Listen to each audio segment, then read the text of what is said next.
মালদা জেলায় এই মুহূর্তে এইডসে আক্রান্ত মানুষের সংখ্যা প্রায় ৩১০০ এবং এর থেকে আরো বিচলিত করার মতো বিষয়টা হচ্ছে এর মধ্যে ৩০০ জন নাবালক নাবালিকা যাদের বয়স ১৫ বছরেরও কম, ১৫ বছরেরও কম নাবালক নাবালিকা প্রায় ৩০০ জন যারা মালদায় এই মুহূর্তে এইডসে আক্রান্ত, তাদের শরীরে এইচআইভি ভাইরাস ঢুকে গেছে।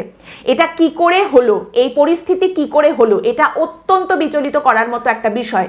২০২২-এর একটা রিপোর্ট আমি দেখছিলাম যেখানে বলা হচ্ছে একটা সময় মালদায় নিয়মিত বুলাদির দেখা পাওয়া যেত। আপনারা জানেন এই এইচআইভি এইডস সংক্রান্ত সচেতনতা বৃদ্ধি করার জন্য বুলাদি চরিত্রটা তৈরি করা হয়েছিল। তো মালদায় এই নিয়ে সচেতনতা বাড়ানো হতো এবং একটা নাম্বার, টোল ফ্রি নাম্বার যেটা দেখা যেত বুলাদির বিজ্ঞাপনের সঙ্গে, সেখানে ফোন করলে এইচআইভি বা এইডস সংক্রান্ত নানা রকম তথ্য জানা যেত, চিকিৎসা সংক্রান্ত পরামর্শ এসব পাওয়া যেত। কিন্তু সেসব এখন আর হচ্ছে না। ২০২২-এ এই কথাটা বলা হচ্ছে এবং তখন বলা হচ্ছে যে এটা মালদায় করা অবশ্যই দরকার। মালদহ জেলায় এই এইচআইভি এইডস সংক্রান্ত সচেতনতা আরো বেশি করে ছড়িয়ে দেওয়া দরকার। তার কারণ হচ্ছে এই রাজ্য থেকে প্রচুর মানুষ, হাজারে হাজারে মানুষজন পরিযায়ী শ্রমিক হিসেবে কাজ করার জন্য অন্যান্য রাজ্যে গিয়ে থাকেন।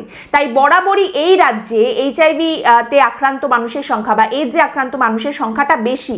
তাই এখানে অবশ্যই এই সচেতনতা বৃদ্ধির দরকার রয়েছে।